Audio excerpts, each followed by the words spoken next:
Good morning. ધોરણ 7 વિજ્ઞાન વિષયમાં ચેપ્ટર 15 પ્રકાશ, જેમાં આપણે અગાઉના લેક્ચરમાં પ્રકાશ એટલે શું, પ્રકાશ દ્વારા થતું પરાવર્તન કોને કહેવાય, ત્યારબાદ આપણે એ પણ શીખ્યા છીએ કે જ્યારે સમતલ અરીસા દ્વારા આપણને પ્રતિબિંબ મળે છે તો કેવું પ્રતિબિંબ આપણને મળતું હોય છે. તો લાસ્ટમાં આપણે જે સમતલ અરીસા વિશે શીખેલા છે એને થોડુંક રિવાઇઝ કરી લઈએ અને આજે આગળ આપણે બીજા બે પ્રકારના અરીસાઓ વિશે શીખવાનું છે. સમતલ અરીસા દ્વારા મળતું પ્રતિબિંબ કેવું હોય એને સમજવા માટે આપણે એક ઉદાહરણ લઈને સમજીએ. ધારો કે અહીંયા કોઈ એક સમતલ અરીસો રાખેલો છે.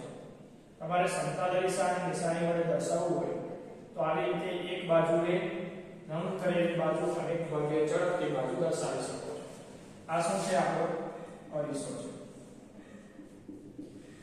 આ સમતલ અરીસાની સામે ધારો કે અહીંયા આપણે એક વસ્તુ રાખેલી છે, એક વૃક્ષ છે અહીંયા સમતલ અરીસાની સામે. તો આના દ્વારા મળતું પ્રતિબિંબ કેવું હોય? તો સૌપ્રથમ આ વસ્તુ છે તો પ્રતિબિંબ કઈ જગ્યાએ પડશે આપણને ખબર હોવી જોઈએ. તો પ્રતિબિંબ અરીસાની પાછળના ભાગમાં મળશે. ક્યાં મળશે? અરીસાની પાછળના ભાગમાં. આ અરીસાની આગળનો ભાગ કહેવાય તો આને શું કહેવાય? અરીસાની પાછળનો ભાગ. તો આ પ્રતિબિંબ જે છે અરીસાની પાછળના ભાગમાં રચાયેલું જોવા મળે છે. આ એનું પ્રતિબિંબ છે. આ વસ્તુ અને આ શું છે? એનું પ્રતિબિંબ. બીજું આ પ્રતિબિંબ વિશે શું કહી શકાય? તો અહીંયા જો વસ્તુ જેટલા કદની હતી એટલા જ કદનું શું મળે છે? પ્રતિબિંબ મળે છે. તો બીજું કહી શકાય કે સમાન કદનું મળે છે. કેવું મળે છે? જેટલી વસ્તુ છે એટલા જ કદનું પ્રતિબિંબ મળે છે. ધારો કે વસ્તુ અહીંયા 2 મીટર ઊંચી હોય તો પ્રતિબિંબની ઊંચાઈ પણ કેટલી મળે? 2 મીટર જ મળે છે. એવું કહી શકાય કે સમાન કદનું પ્રતિબિંબ મળે છે. ત્રીજી વસ્તુ આની માટે શું કહી શકાય? તો આ જે પ્રતિબિંબ છે એને કોઈ પડદો અહીંયા રાખી દે અરીસાની પાછળના ભાગમાં તો એની પર ઝીલી શકાય ખરું? ધારો કે અહીંયા અરીસો હોય તમારી સામે, આ અરીસો છે એમાં તમારું મોઢું તમે જોતા હો અને અરીસાની પાછળ તમે કોઈ પડદો રાખો તો એમાં તમારું મોઢું દેખાય ખરું? ના દેખાય. તો શું કહી શકાય કે પડદા પર ઝીલી શકાય નહીં.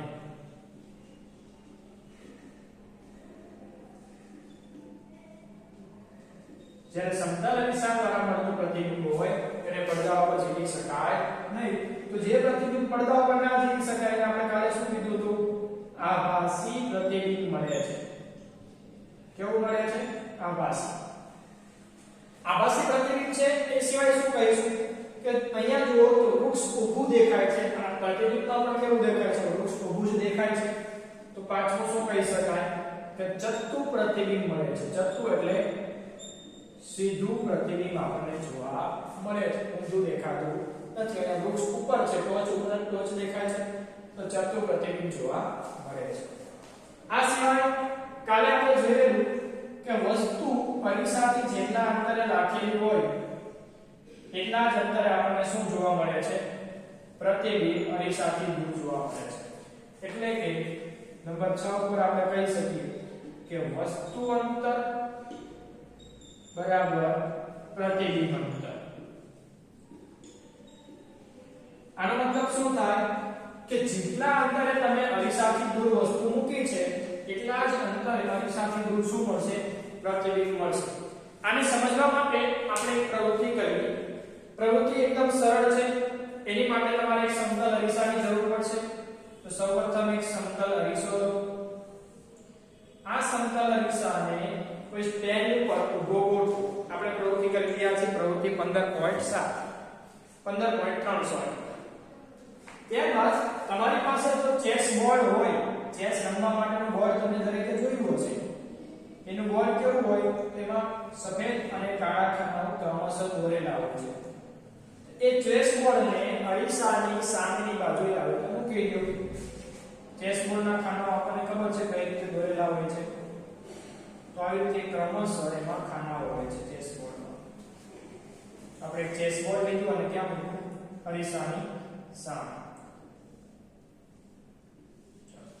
હવે તમે અરીસામાં ચેસબોર્ડનું પ્રતિબિંબ દેખાય છે તો અહીંયા જુઓ તમે અહીંયા ચેસબોર્ડ છે એનું પ્રતિબિંબ આપણને ક્યાં દેખાશે આ અરીસામાં પણ જોવા મળશે આ જે ચેસબોર્ડ છે એનું પ્રતિબિંબ આપણને અરીસામાં પણ દેખાશે હવે આપણે શું કરવાનું છે કે આ જે ચેસબોર્ડ છે એના કોઈ એક ખાના ઉપર તમારું રબર કે સ્ટાપલર એટલે કે સંચો જે છે મૂકવાનો છે તો અહીંયા ધારો કે આપણે આ ખાના ઉપર અહીંયા સંચો મૂક્યો હોય તો આનું પ્રતિબિંબ આપણને ક્યાં જોવા મળશે તો તમે અરીસામાં જુઓ તો તમે ત્રીજા ખાને સંચો મૂકેલો છે તો એનું પ્રતિબિંબ પણ ક્યાં ખાને જોવા મળે છે ત્રીજા ખાના ઉપર જ જોવા મળે છે તો આ શું દર્શાવે છે તો અહીંયા વસ્તુ અંતર કેટલું અરીસાથી બે ખાના જેટલું અને પ્રતિબિંબ પણ કેટલું દૂર છે અરીસાથી બે ખાના જેટલું તો શું કહેવાય વસ્તુ અંતર અને પ્રતિબિંબ અંતર હંમેશા સમાન રહે છે તમે તમારું પ્રતિબિંબ અરીસામાં જોતા હોય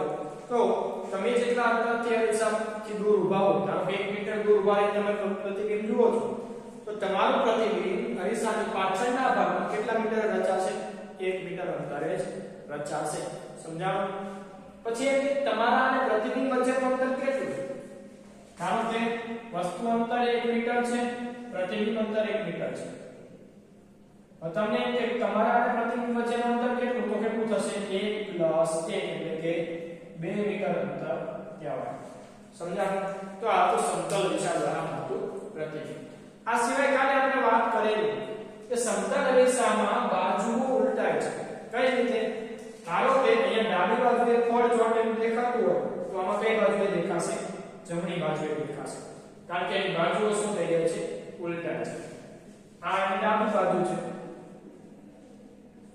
અને આ એની કઈ બાજુ છે જમણી બાજુ છે પણ આ સામે હોય તો આની આ થઈ જાય જમણી બાજુ અને આ થઈ જાય ડાબી બાજુ તો અહીંયા જુઓ તો એની દિશા જે છે ઉલટાઈ જાય છે બાજુઓ ઉલટાય છે તમે ડાબો હાથ ઊંચો કરો તો અરીસામાં કેવો હાથ ઊંચો થયેલો જોવા મળે જમણો હાથ ઊંચો થયેલો જોવા મળે છે તો ખાલી બાજુઓ ઉલટાય છે બાકી સમતલ રેખા દ્વારા આ રીતના પ્રતિબિંબો આપણને મળતા હોય છે તો આ તો વાત થઈ સમતલ અરીસા સમતલ એટલે એકદમ સીધો અરીસો હોય છે કાલે બાજુ ઉલટાય છે એમાં આપણે વાત કરી હતી કે અંગ્રેજીના મૂળાક્ષરો છે એને તમે અરીસા સામે રાખીને વાંચવાની ટ્રાય કરો તો તમને મૂળાક્ષરો શું થયેલા દેખાશે એની બાજુઓ ઉલટાયેલી જોવા મળશે ધારો કે આપણે ઉદાહરણ લઈએ બાજુ ઉલટાય છે આપણે સાદી એબીસીડી લખ્યું હોય આ રીતે લખી શકાય સીધી બાજુઓ વાળી સી ડી ઈ એફ પણ જો આ એબીસીડી ને તમે અરીસામાં રાખીને જુઓ પહેલા એબીસીડી લખી લો અને પછી એને અરીસાની સામે રાખો તો તમને કેવું પ્રતિબિંબ આનું દેખાય તો તમને એ તો એના જેવો જ દેખાશે કારણ કે એને ગમે તે બાજુ ફેરવો તો એવો એવો છે પણ બી છે એ તમને આવી રીતે દેખાશે ઉલટાયેલી બાજુ સી આ બાજુ છે તો સી નું મોઢું આ બાજુ થયેલું છે ડી આવી રીતે છે તો તમને અરીસામાં ડી જોવા મળશે આવી રીતે એ આ બાજુ છે તો એની બાજુ ઉલટાયેલી છે એફ છે તો એફ ની બાજુઓ ઉલટાયેલી છે હવે તમે આ જે ઊંધું લખેલું છે મેં અહીંયા એને તમે જો અરીસામાં રાખીને જુઓ તો તમને ફરી પાછું કેવું દેખાશે સીધું દેખાશે સીધું હોય તો ઊંધું દેખાય ઊંધું હોય તો સીધું દેખાય સીધું ઊંધું એટલે ખાલી બાજુ હોય એ ઉલટા છે માથું નથી કરી દેતું તમે જુઓ કે અહીંયા આ બે લીટા ઉપર છે તો બે લીટા ઉપર જ આવશે નીચે આવતા નથી તો સમજાવું કઈ રીતે અરીસામાં બાજુ ઉલટાય છે તો કાલે આપણે ઉદાહરણ સમજેલા કે એમ્બ્યુલન્સને સીધું કેમ લખવામાં નથી આવતું ઊંધું કેમ લખવામાં આવે છે તેનું કારણ છે કે એમ્બ્યુલન્સ જો પાછળથી આવતી હોય અને આપણા સાઈડ મિરરમાં બાઇક સાથે લગાવેલો હોય કાર સાથે લગાવેલો હોય એમાં આપણે જોઈએ તો એમ્બ્યુલન્સ આપણને કેવું દેખાશે સીધું દેખાશે જો સમજીએ અહીંયા ધારો કે આ એમ્બ્યુલન્સ છે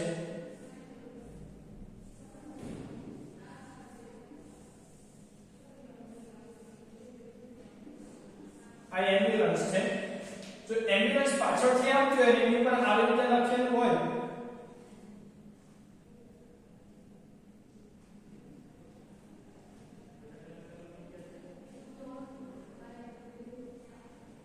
આવી રીતે લખેલું હોય અને આને તમે અરીસામાં જુઓ તો શું દેખાય આપણે ઊંધું દેખાય એમ્બ્યુલન્સ સરખું વંચાય નહીં પણ જો એમ્બ્યુલન્સ તમને ઊંધું લખેલું આપેલું હોય એટલે કે જો તમને એમ્બ્યુલન્સ આની બદલે આવી રીતે લખીને આપી દીધું હોય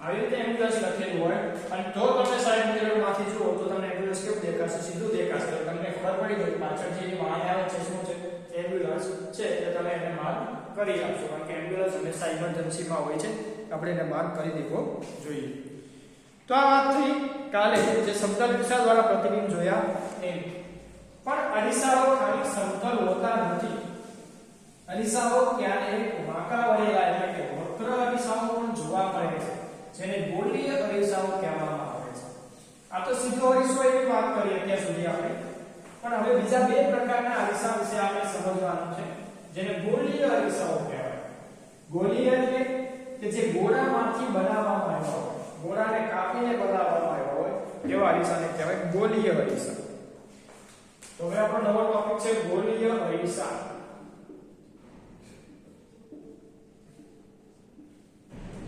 ગોળીય અરીસામાં આપણે બે પ્રકારના અરીસાઓ જોવાના છે પહેલો જે અરીસો છે એનું નામ છે અંતર્ગોળ અરીસો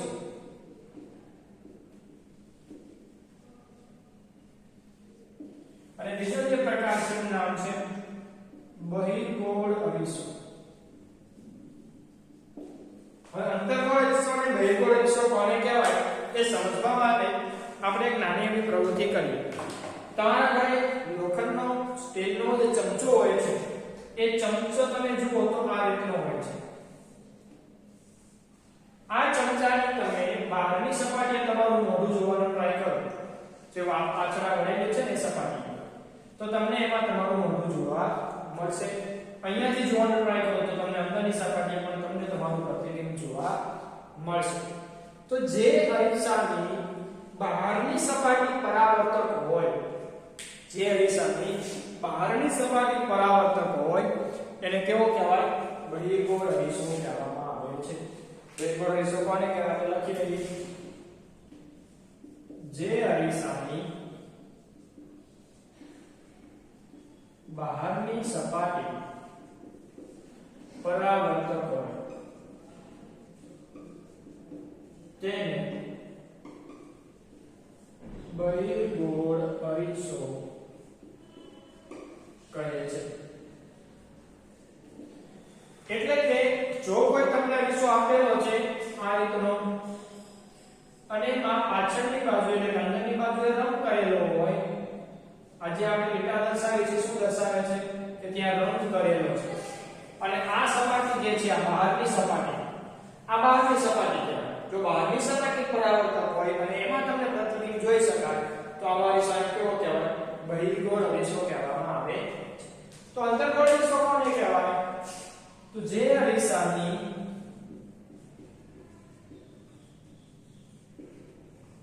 અંદરની સપાટી પરાવર્તક હોય તેને અંતર્ગોળ અરીસો કહે છે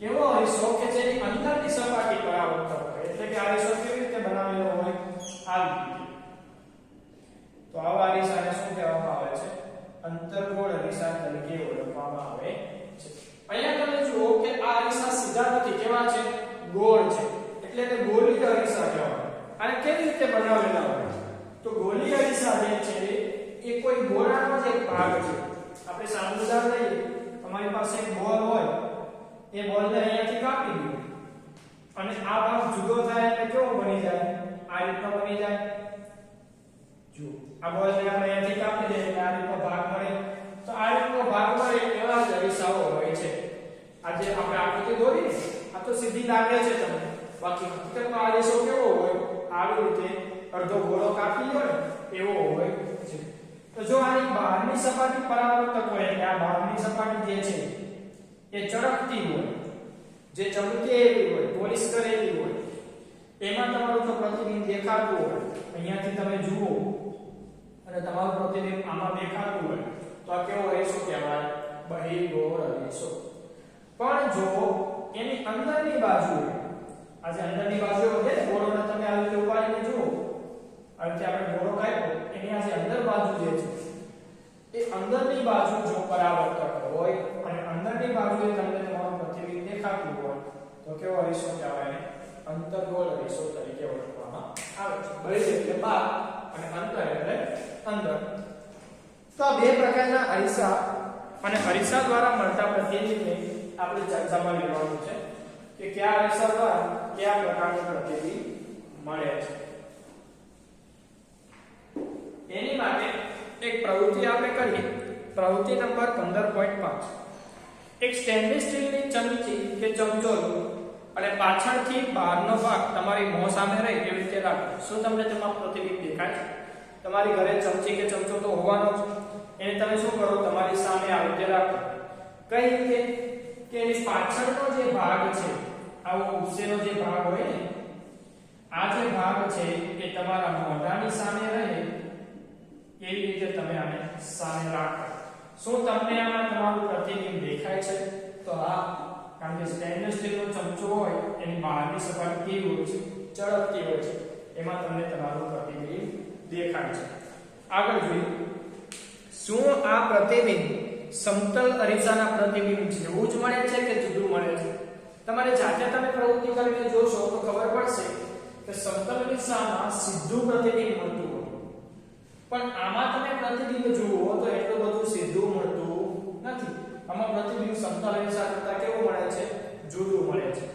હવે તમારે શું કરવાનું છે કે આ જે ચમચો છે એને તમારાથી નજીક અને દૂર લાવી પ્રતિબિંબનો અભ્યાસ કરવાનો છે. આ જે ચમચો છે એને નજીક લાવો અને પ્રતિબિંબ જુઓ, દૂર લઈ જાઓ અને પ્રતિબિંબ જુઓ. શું પ્રતિબિંબમાં કઈ ફેરફાર થયેલો જોવા મળે છે? તો જોઈએ કેવા પ્રકારનો ફેરફાર જોવા મળે છે. પ્રતિબિંબ નાનું મળે છે, મોટું મળે છે કે તમારા કદ જેવડું જ મળે છે? સમતલ અરીસામાં કેવું પ્રતિબિંબ મળતું? આપણું જે કદ છે એટલા જ કદનું મળતું.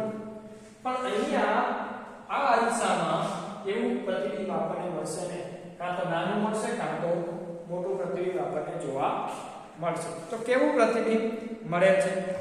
તો જોઈએ, જ્યારે આપણે ચમચાની બહારની સપાટી જોતા હોય ત્યારે જો ચમચો આપણેથી દૂર હોય, તમે આટલે દૂર રાખીને ચમચો જોશો તો કેવું પ્રતિબિંબ મળશે? નાનું પ્રતિબિંબ મળશે. તમારું મોઢું જેવડું છે એવું દેખાશે ને? કેવું દેખાશે? એકદમ નાનું દેખાશે. બીજું, તો આ પ્રતિબિંબ ઉલટું મળશે, ઊંધું મળશે. જો કેવું મળે આપણે વાત કરીએ. જો આપણે એક આકૃતિ દોરીને સમજીએ, થોડી મોટી આકૃતિ બનાવીએ ચમચાની. આ ચમચાની બહારની બાજુ આપણે શું કરી? આપણી સામે રાખી છે. આ બાજુ બહારની બાજુ જે ઉપસેલો ભાગ છે આપણે સામે રાખ્યો છે. અહીંયા જો કોઈ વૃક્ષ હોય અને એ વૃક્ષનો જો તમે પ્રતિબિંબ જોતા હો અહીંયાથી, તો આ પ્રતિબિંબ આમાં કેવું દેખાશે? નાનું અને ઊંધું દેખાશે. કેવું દેખાશે?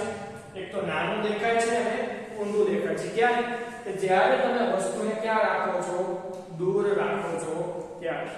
પણ જો વસ્તુને નજીક લાવવામાં આવે તો આ પ્રતિબિંબ કેવું થઈ જાય છે? જો આ વસ્તુ અહીંયા હોય તો આ પ્રતિબિંબ મોટું દેખાય છે. હોય એની કરતા પણ કેવું દેખાય છે? મોટું દેખાય છે. અને કેવું દેખાય છે? સીધું દેખાય છે.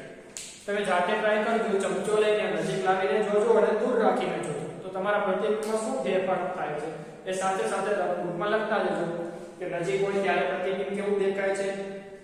કઈ શું ધ્યાનમાં રાખવાનું છે? નજીક માટે તમારે કઈ કઈ વસ્તુ લખવાની છે?